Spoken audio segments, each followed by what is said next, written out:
Good morning, everyone. Palakpakan natin ang ating Panginoon for bringing us here this very morning. Tuwi po akong pupunta sa isang lugar, magkakatapos ng misyon. Ang sinasabi sa akin ng tao, isa ang kanilang comment. Father, ang dami mong napasaya. Ang dami mong napasaya. But ang iniisip ko, more than anyone here, God is so happy that we are here. Nandito tayo dahil gusto po ng ating Diyos na lagi siya nating kasama. Ginagamit lamang po ako ng Diyos. I know that. I was remembered by Father Alcacid. Even St. John Bosco, during his time, had a gift of healing. He is a healer as well. Tapos na-divert yung kanyang charism sa mga youth. Dahil healing, yan po kasi ang nagdadala ng tao sa simbahan. Hindi ba napapansin? Pag healing mass, ang aga-aga niyong pumunta sa simbahan. Sarado pa ang simbahan, nandito na kayo. Gusto lahat mahil. It's normal. Normal lang naman yan. Wala pa po akong ipinray over kahit hirap na. Kahit hindi na makalakad, wala akong ipinray over na sinabi sa akin, Father, ayaw kong gumaling. Lahat ang sinasabi, gustong gumaling. And there's nothing wrong with that. And that's so true as well that this God heals. 2 nights ago, I was in Makati. I will never forget this kasi may isang mama na nasa wheelchair, I prayed over him. Nung pinray over ko siya, ang sabi ko, ano pong sakit nila? Ang sumagot ay ang anak na nasa likod. Ang sabi sa akin, Father, ang tatay ko bulag for 5 years na. So, hinawakan ko yung mata without expecting any healing. Maya-maya, nagbibiro lang naman ako. Tinanggal ko yung kamay ko sa kanyang mata at ang sabi ko, oh, ano tatay, nakikita mo na ako. Ang sabi niya ay ito, Father, ang pogi mo pala. Akala ko nagbibiro. So, ang kanyang anak, hindi pa rin ma-reconcile na nakakakita. So, ginawa ko, tatay, ilan po ito? 1, dito, 2, dito, 5, dito, 3. Magulol ka ng iyak ang anak. Nakakita ang kanyang ama at that night. Yung po ang sinasabi dito sa Gospel. Jesus was praising God and He said, Jesus explained, I give praise to you, Father, Lord of heaven and earth, for although you have hidden these things from the wise and learned, you reveal them to the childlike. I-reveal ng Diyos sa mga pusong parang bata ang kanyang kaharian. Ano ba ang characteristic ng childlike? We entrust everything to the Lord. Ibibigay natin lahat sa Diyos ang ating sakit. Minsan po kasi tayong tao, ayaw ibigay sa Diyos. Sinasarili ang sakit. Akala nga natin tayo ang may solusyon sa lahat. But God wants us to become like a child, full of trust to the Father. Ang sabi pa dito ay ito, Father, such has been your gracious will, All things have been handed over to me by my Father. No one knows the Son except the Father. Kailangan nating makilala si Kristo. Sad to say, parang hindi pa rin natin kilala si Kristo.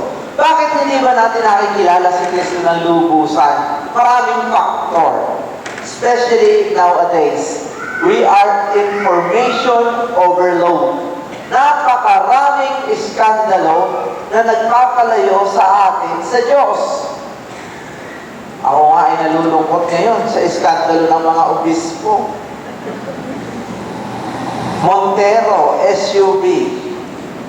You know, ang mga bagay at iskandalong yan, may mga tao na gagamitin yan to discredit ang pare, obispo, at pag nag-discredit yan, hindi na tayo maniniwala sa Diyos. Hindi natin alam unconsciously na palayo na tayo ng palayo sa Diyos. Because sometimes in this day and age, we do not know whom to listen to. Hindi na natin alam kung sino ang paniniwalaan. Lito ang tao. Sino ang lumilito sa tao? Ang demonyo. The devil wants us to be confused. The devil wants us malito upang hindi tayo mapalapit sa Diyos, upang hindi natin makilala si Kristo ng lubusan. Dahil mga kapatid, its encounter with the living God, its encounter with Jesus is powerful. Its encounter with Jesus is life-changing. Its encounter with Jesus is transforming. Si Jesus ang magpapawala ng galit sa ating dibdib. Itong ministry ito, hindi ko alam kung saan ako dadalhin ito. Itong ministry ito, hindi ko alam kung ano ang natatouch nito. But I know, ang alam ko lamang ay sinasabi ko ang dapat kong sabihin as a priest at kung ano ang alam kong tama. Tulad ng, huwag kang magalit. Huwag kang magtanim ng galit. Life is full of bitterness. Most of the time, I don't want to read those papers because it's all scandals. Very vindictive. The church and the states are fighting. Mayroon lang ang nagsabi sa akin, Father, I don't want to go to church and I don't want to listen. Why? Because, Father, when I listen to the homily, hindi naman ito nagpapabuhay ng aking pananampalataya. Very political. That's true sometimes. There is an abuse of power. There's an abuse of pulpit. But what we need to hear is what God is asking us to do. Ano ba ang dapat nating malaman? In today's gospel, the very message is clear. You want to be healed? You want to receive graces from the Lord? Be like a child. Ano ba ang bata? Ang bata, mapag-iwala. Hindi suspensyoso. The child is not vindictive. The child is full of simplicity. Very naive to the malice of the world. There is no agenda. And this is what God is asking us to do. When you come over here, sana wala kayong agenda. And it's interesting how God used the healing ministry. I was in Bacolod. And I didn't know that the family who invited me over there, wala naman po akong alam sa mga congressman, wala akong alam. Pagka po ako pumunta sa isang lugar, malalaman ko na lang kung sino yung nagkikita sa akin pag nandun na. And then I noticed these women. Umiiyak silang lahat. And they're from Manila. And I said, why are you crying? Ang sabi nila ay ito, Father, nung nakita ko yung mga batang lumpo naglakas, because there were 2 kids Both 9 years old, they had an accident. They were in crutches. Pasukan na, hindi pa nakakapasok. But what happened that day, because of the Lord, because of Jesus, not because of me, bumaba ang Espiritu Santo, pinagaling ng Espiritu Santo, ang bata, naglakad, nagpalakpakan lahat in front of everybody, umiyak ang mga taong nakawitness nito. Amen. And this is the power of God, and that's what we need right now. In the world that seems so powerful, in the world where we're at, it seems we're all confused. What we need is to witness that there is this power available. And that power is here. Nandito lang ang Panginoon. Ibulat niyo ang inyong mga mata. Open your eyes. Open your ears. Focus on the Lord and try to listen to what God is trying to manifest. And I'm telling you, if you catch it, kapag ka nakita, naramdaman ninyo ito, paglabas nyo ng simbahan ito, kayo ay mga bagong tao, puno ng pag-asa ang inyong buhay. Amen. Meron po akong programa sa Radio Veritas, Healing Grace. Hindi ko alam na marami palang nakikinig nito. Sabi sa matagal na po akong nagbebeg. Sabi ko, pwede ba? Umalis na ako dito kasi from Monte Maria, nagbabiyahe pa ako ng Manila every Sunday, 6 o'clock, just to be present dito sa Radio Veritas. But nung narinig ko ang mensahe ng isa sa mga listeners, ito ang sabi niya, Father Suarez, yung programa mong Healing Grace ang tumutulong sa akin upang ako ay magkaroon ng dahilan para mabuhay. Wow! I was so touched by it. I was so touched na ang tao, they're hungry for God, for the Word of God. Uhaw na uhaw ang Diyos sa katotohanan dahil ito ang magbibigay sa atin ng buhay na walang hanggan. Amen.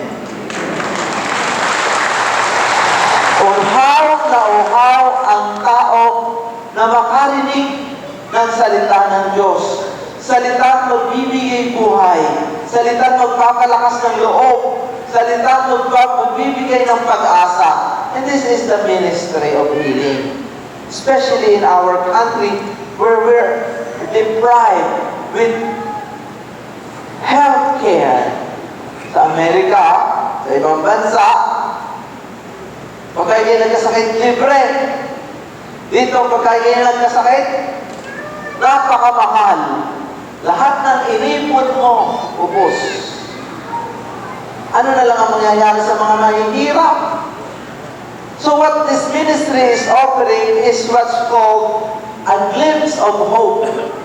Na magkaroon man lamang ng tinatawag na pag-asa, ang nawawala na ng pag-asa. Kaya naman, sinasabi ng tao, Father, napakarami mong pinaligaya.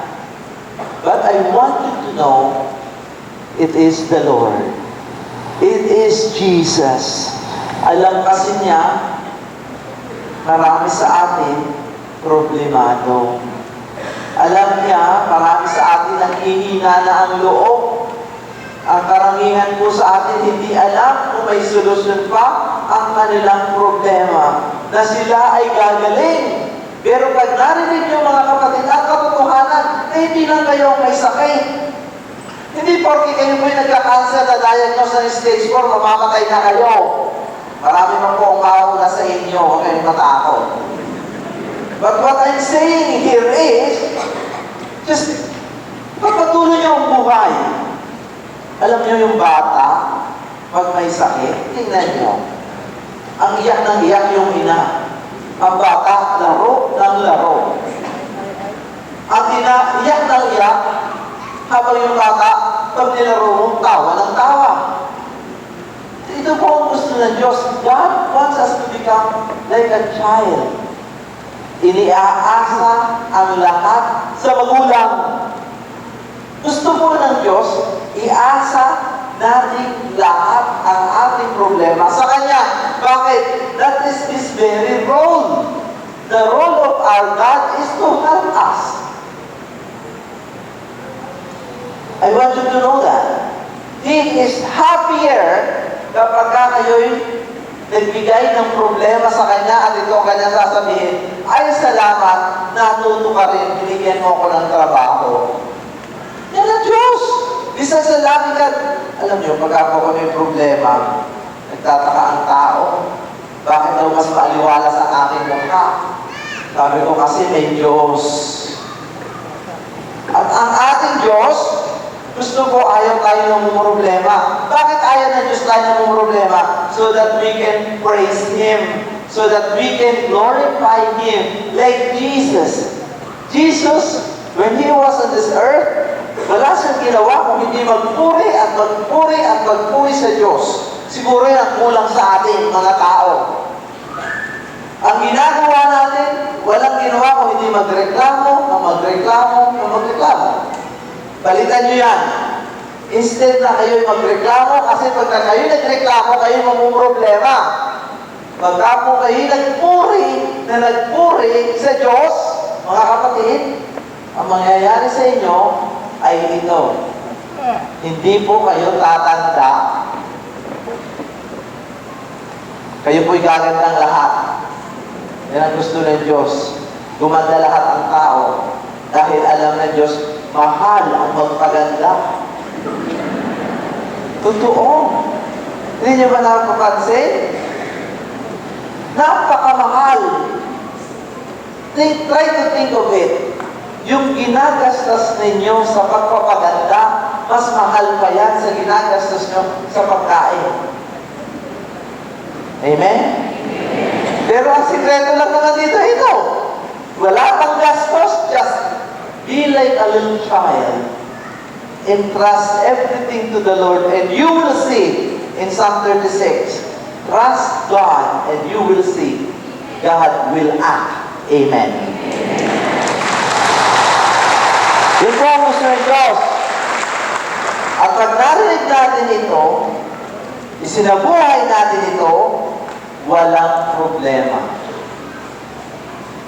Ang sinasabi ko naman po, bilang isang tao, kailangan may problema. Bakit? Kasali na tayo kung may problema. Okay, bibigyan ko kayo ngayon ng problema. Ito ang gusto ng Diyos na problemahin ninyo. Kung paano kayo hindi magiging chismosa. Ang malaking problema yan. Dahil nasanay na ang tao na makialam sa buhay na may buhay. Ito ang problemahin ninyo. Kung paano kayo magiging mabuting tao, hindi makasarili. Malaki pong problema yan. Dahil nasanay kayo na kayo ay maging madamot. Ito po ang inyong problemahin.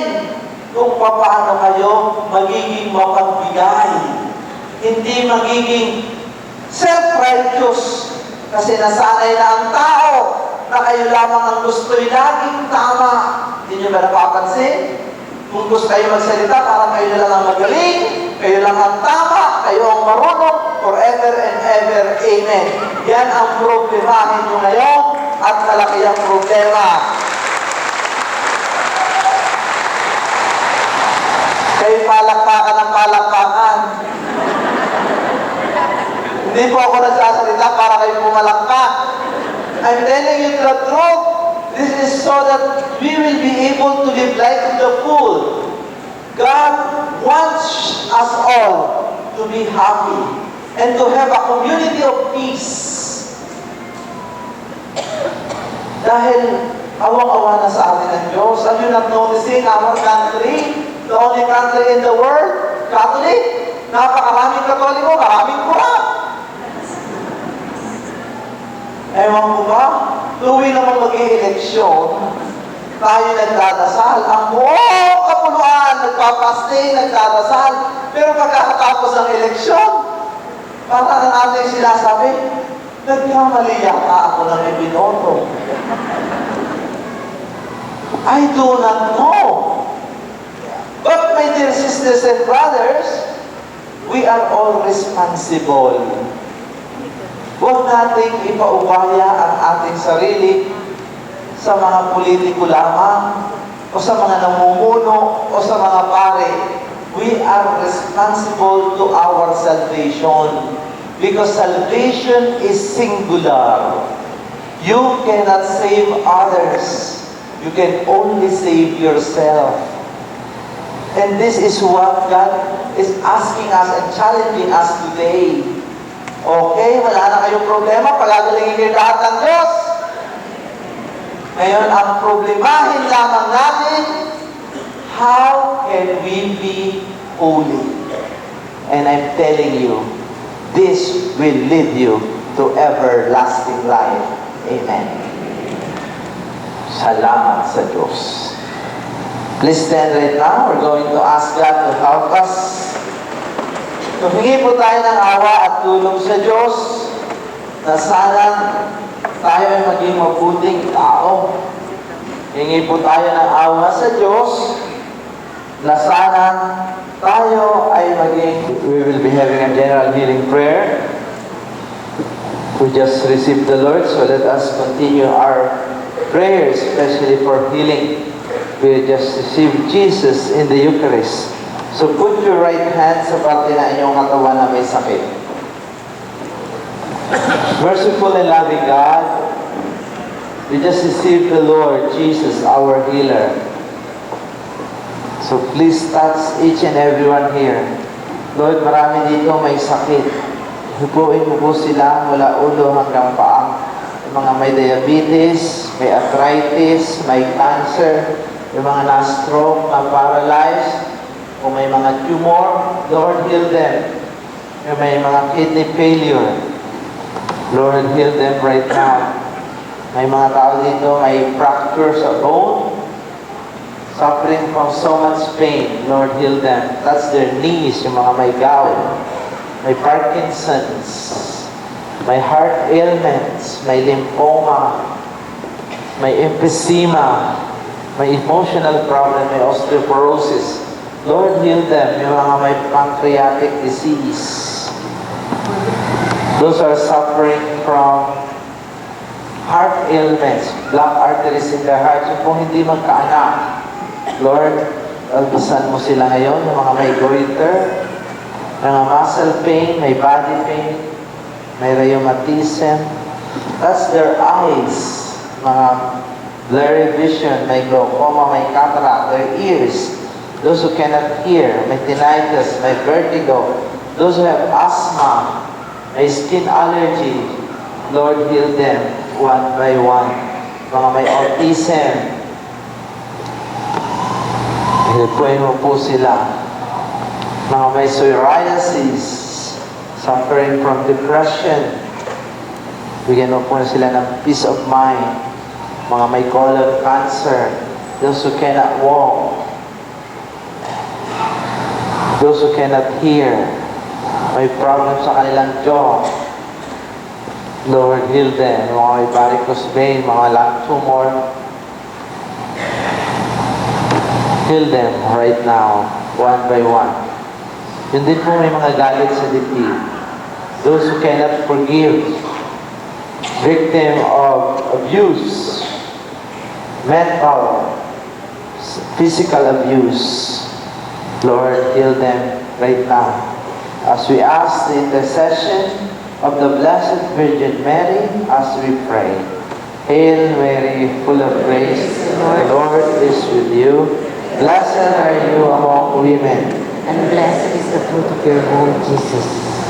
Holy Mary, Mother of God, pray for us sinners, now at the hour of our death. Amen. Amen. So let us pray. Please stand.